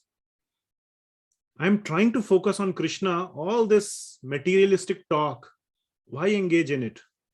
Let stock market go wherever it is going. Maybe I will have some loss. But why you have to remind me of the loss and take my mind away from Krishna and put it in the stock market? Why? That is what materialistic association does. Materialistic association always doesn't mean let's go eat meat. Let's go to the prostitutes. Let's go to the bar and break all the principles. That is not materialistic association. I mean, it is, but that's very extreme. I'm trying to say even the simple things can be called materialistic association. Anything that takes away our mind from Krishna. Now, it doesn't mean if your child is hungry and he's saying, Mama, give me food, of course you have to cater to the child. So you cannot say that is taking your mind away from Krishna. That is the essentials of your livelihood. But anything that gives you any anxiety, anything that gives you trouble in the mind, that takes your mind. So we will go into the details of this discussion of Sangha Varjitaha. But basically, going away from all these materialistic mentality is Sangha Varjitaha. Then fifth one is also very important. Nirvaira Sarvabhuteshu. Nirvaira. Nirvairaha Sarvabhuteshu. Nirvair. Vair क्या होता है? What is vair? कहते हैं ना बैर हो गया. Bair means Anonymity. not anonymity. Anonymity. Enmity. Enmity. Anonymity means anonymous, unknown. So enmity or envious. Vair. Nirvair means no vair. No enmity to whom? To everyone. No enmity towards everyone. Being very, very friendly. It does not mean I don't care. That is not what it means. Becoming heartless. Kindly keep yourself muted.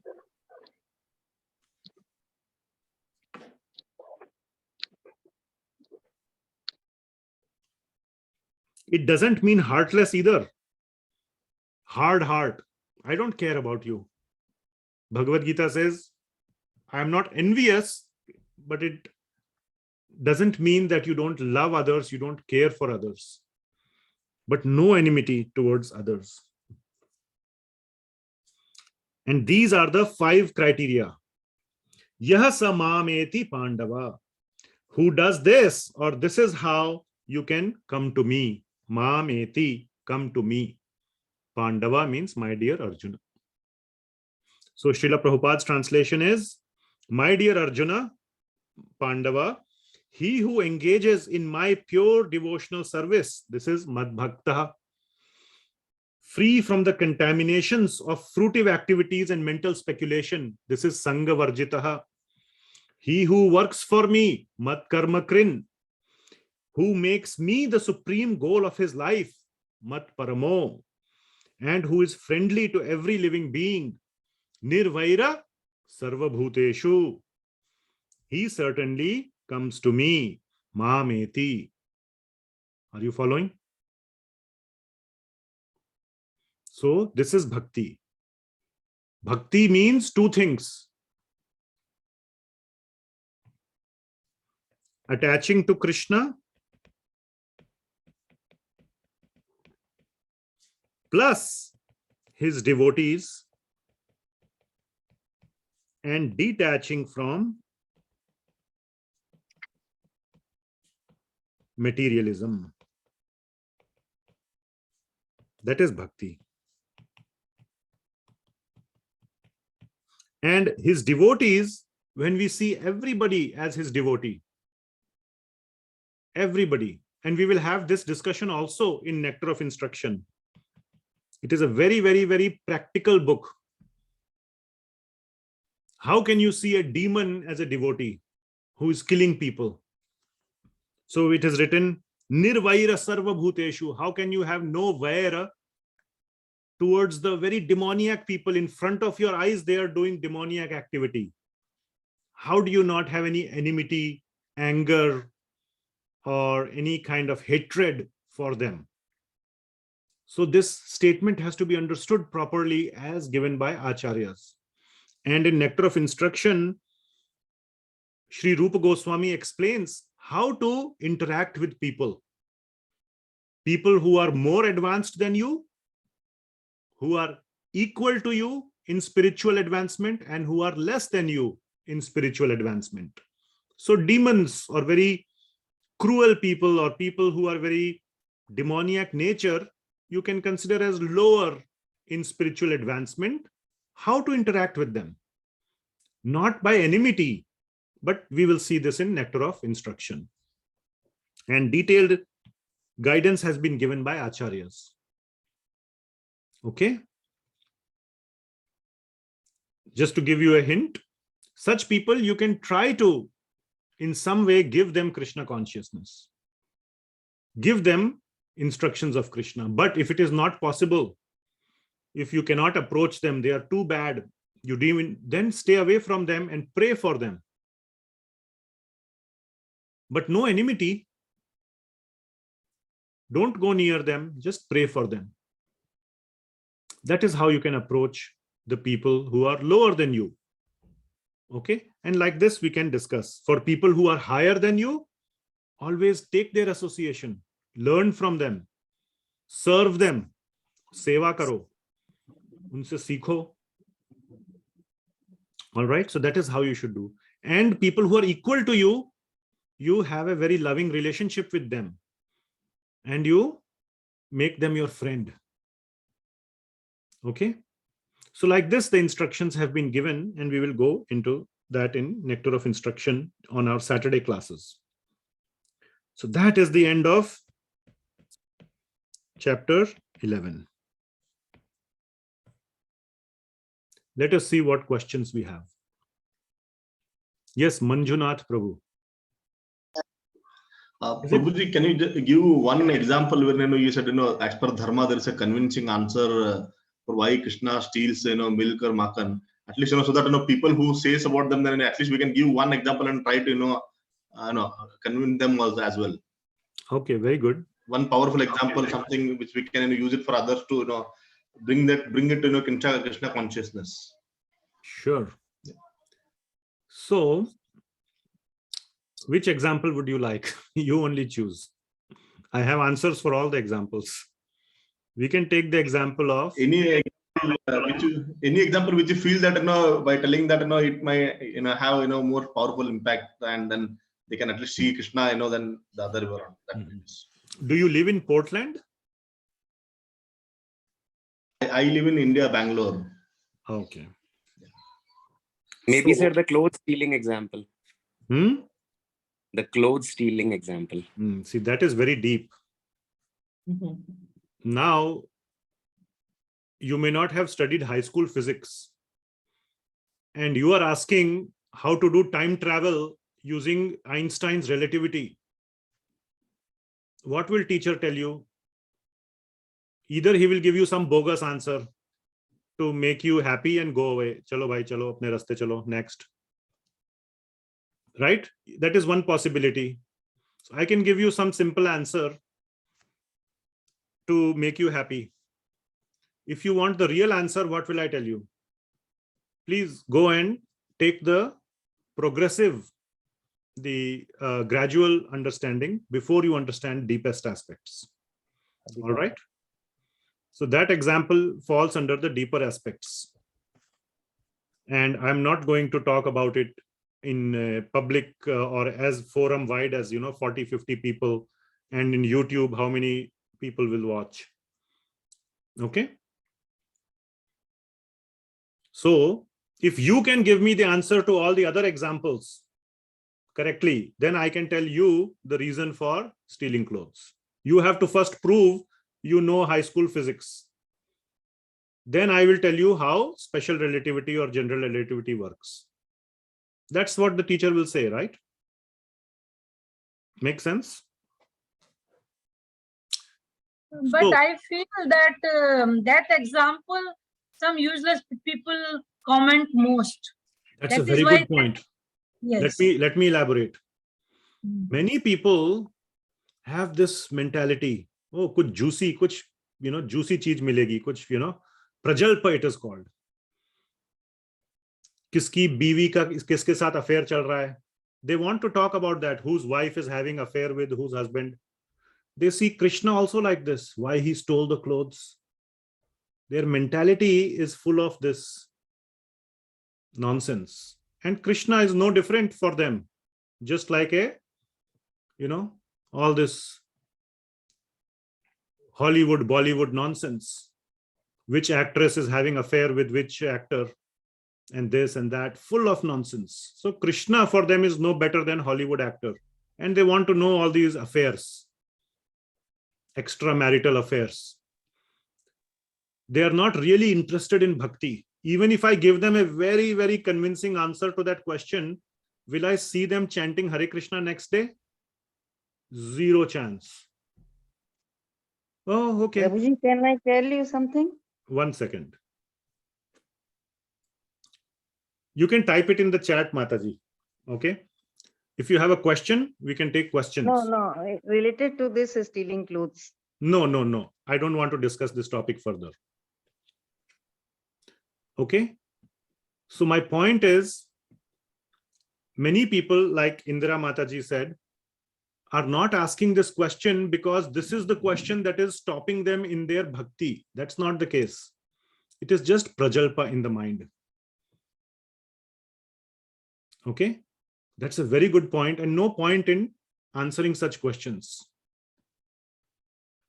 My purpose is to make devotees, not to be as a, oh, this Prabhu can answer all questions. He's so great. That's not my intention. So anything that will help people to move forward in their spiritual life, to move forward in their bhakti, I am willing to do.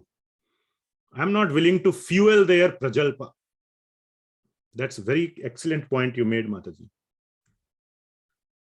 Okay, where were we? So you asked some example. So let me give 2 examples, very convincing examples. I am very touched by those examples. Stealing butter. Okay. By the way, anybody else has a question, or can I spend the rest of 5-7 minutes on this? Please raise your hand if you have questions. It will tell me how much detail to go in.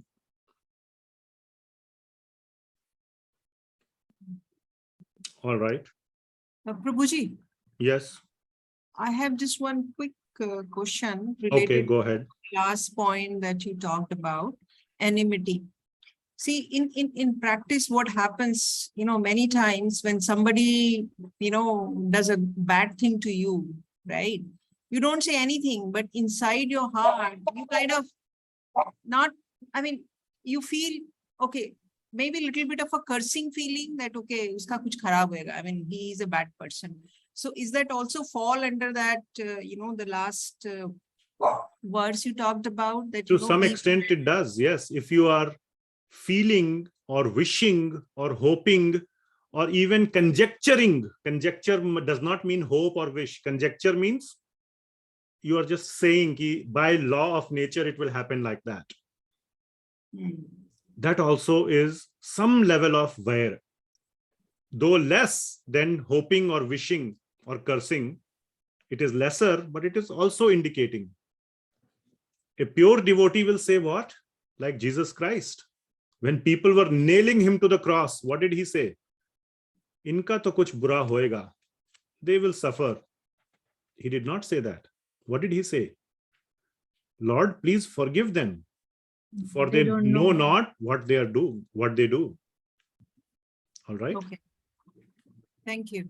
So there are levels. It's not everything is not black and white. There are levels. All right. So let me take 2 examples. One is stealing butter. Very beautiful example. And it is given in the Srimad Bhagavatam. So by the way, let me tell you the secret. If you really want to understand the depth of the Shastra, go to the source. Go to the source. And read also. 99% of your answers you will get just by reading from the source Shastra. Not even the commentaries. Not even the commentaries, because the Shastra itself contains the details which are helpful for you to understand. Now, there are some very deeper details for which you have to read the bona fide commentaries of Acharyas. Okay? So, both of these examples that I will take can be answered directly from the Shastra itself. The source for all of Krishna Leela is Srimad Bhagavatam, 10th canto, Dasma Skandha. And there it is written that the gopis never wanted Krishna to not come in their house and steal. They are just complaining to go see Krishna. They are so much always wanting to see Krishna. They go to Mother Yashoda's house. Chalo, let's go to complain. At least we will get to see Krishna. They so much like and love Krishna. And the second point is, so they are just, Mother Krishna says, okay, from tomorrow, Krishna will not come to anybody's house. The gopis say, "Arey, what are you doing? No, no, no, no, no. Let him come. Let him come. We will protect the butter." No, no, no. They got afraid when they understood that Mother Yashoda is going to take this drastic step. They retracted their complaint. That is point number one. Point number two, that you should understand. So who asked this question? Or let me pick on some mother. Who is a mother who would like to volunteer with me? I can do. All right, Mataji, thank you. So you have children, because I volunteered for mother. Yeah, but grown-up children. That's great. But you have the memory of when they were young. I hope so. Okay. So did they like laddus? Or what did they like? Tell me something. One of your child. Okay. He used to like bread sandwich. All right. So let us say he used to like your bread sandwich made by your hands, right? Yeah. Now, let us say that you made some bread sandwiches and he comes home from school and says, "Mom, I want bread sandwich." And you give him 2 bread sandwiches and he eats them. How do you feel? He eats them very happily. I feel very satisfied, happy. Very good. Then after that, you go and take rest in the afternoon. The child says, "I'm doing my homework." And he's the only one in the house. And you are thinking, okay, today dinner is also, arranged because I have made enough bread sandwiches. I don't have to, make extra dinner. All right. You come down at 4 o'clock and look in your kitchen, all the bread sandwiches are gone. Over. And you know who ate them. Who ate them? I mean, I would say it's my son because he's the only one at house. He's the only one in the house. So technically, what has he done? I mean, out of his love for No. Now you are going into the tatparya.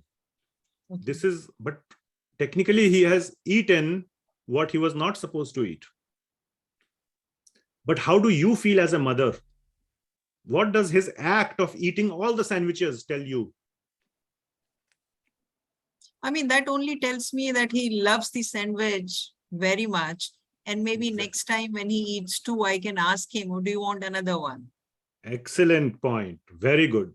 So his eating the sandwiches behind your back without telling you, as a mother who prepared it for him, it was for him, but he ate it all, tells you how much he loved your sandwiches. You are filled with so much love, isn't it, as a mother? Yeah. Next time you want to make more, double, isn't it? Isn't it? Yes. The bhava of the gopis is exactly the same. Now there is a twist in the tale. There is a twist. Bhagawan Krishna is antaryami. He knows everything. He knows everything in everybody's heart. Okay? And Bhagawan Krishna also knows that these gopis have so much love and devotion for me. All this butter that they have created or churned is actually for me, that they have put. They are just acting to put it as if, they don't want me to take it. But if I go and steal it, it will convey to them even more strongly how much I like their butter. It will convey to them that even though they were not willing to give, that's why they were hiding it, I still took it. I like it so much that I still took it. It creates that emphasis of the reciprocation of the gopis' love. The gopis, out of their love, have given the butter. or made, not given, made the butter. But when Krishna comes and steals it away, it also shows how much desperate Krishna is to take the butter from them, which has been made by the gopis. Imagine if your son just came and said, Mom, I like he likes the sandwiches, and you give him 2 sandwiches and he eats those 2 sandwiches, says, how are they? Okay, good. And those remaining sandwiches remain in your fridge for the next 5 days. He doesn't come and eat them on his own. What does that tell you? I mean, he didn't like that. Aha. And every time if you have to force him, beta, please take the sandwiches. Okay, I will eat too. Whatever mother has given, I will eat. Or we'll ask him, okay, what did you not like? Do you want me to put this in sandwich? Sure. But if every time whatever you give, he takes only that much. Yeah. And the rest remains in the fridge, then it is a reciprocation telling, I didn't like it that much. That is not Bhagawan Krishna's situation. He is desperate for the butter. He is very desperate for the butter. And in the Bhagavatam, it is written that when the gopis are churning the butter, they put all their love in the butter. And that butter contains the 100% love of the gopis, and Krishna is desperate for the love. And even if the gopis tell, I don't want to give it, Krishna will come and take it. And you as a mother, with that example, have shown what you would like to see as a reciprocation from your child. So that is answer number 1. Another example, let me give the example of Karna. Karna, when his heel was stuck, and you can read the direct verses from Mahabharata.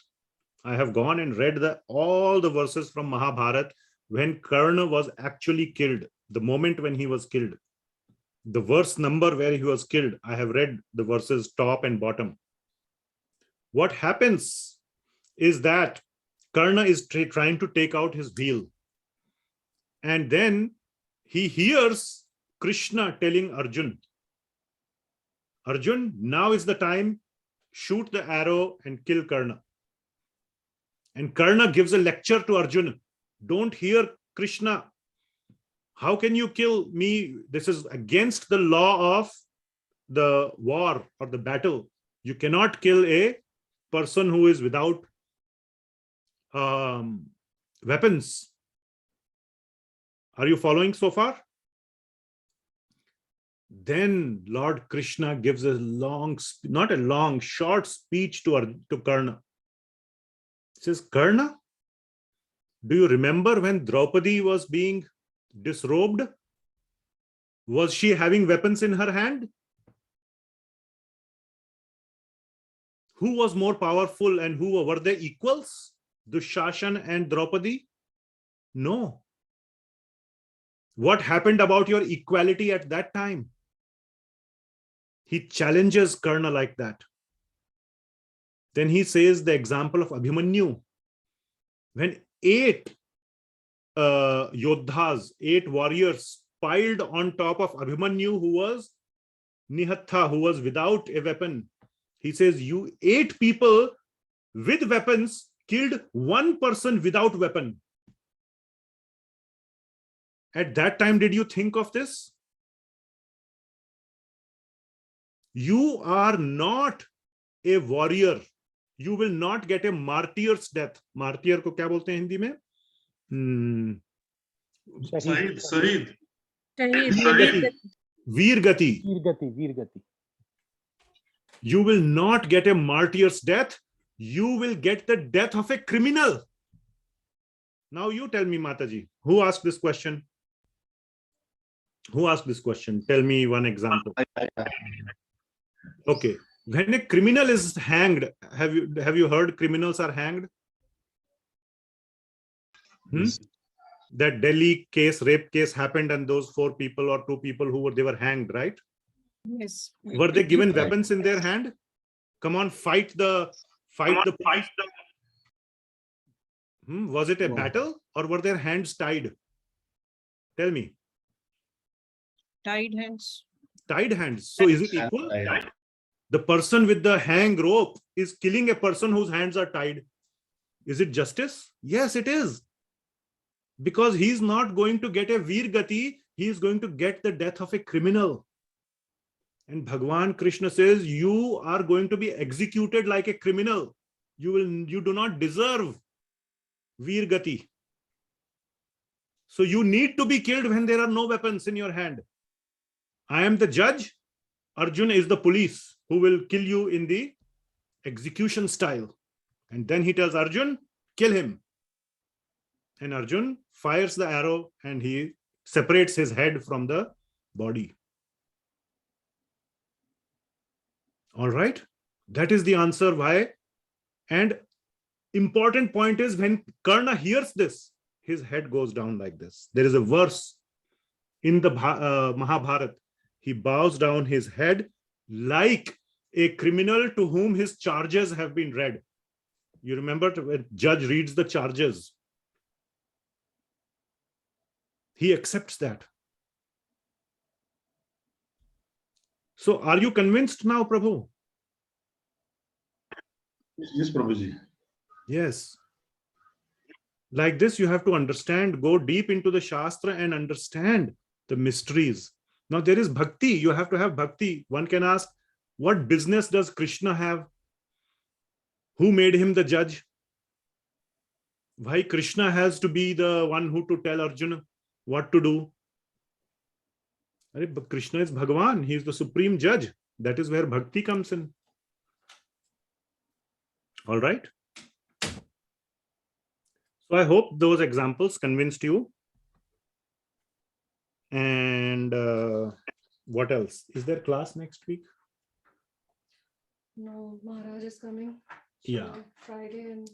So when is next class? Next 1 week later? Yes. So timing alag hoega, 6 to 7. Important point. Please, next class, next week, there is no class. One Maharaj Sannyasi is coming to Portland. We will attend his programs locally. So we will have class in 2 weeks and half an hour early. So we will have time change at 6 p.m. Pacific time. And India will be 6:30 a.m. 6:30 a.m. Right now it is 7 a.m. Isn't it right, Neeru Mataji? Not right now, but started at 7. Not right now, but it starts at 7 a.m. till now. Now it will start at 6:30. And it will stay like that. Like from Pacific time standpoint, it will always start at 6 p.m. When we change to daylight saving, you will have some changes. I will announce. But Pacific time, we will start at 6 p.m. Okay, and we will have little shorter classes because we are doing this outreach program because Kartik month would have started.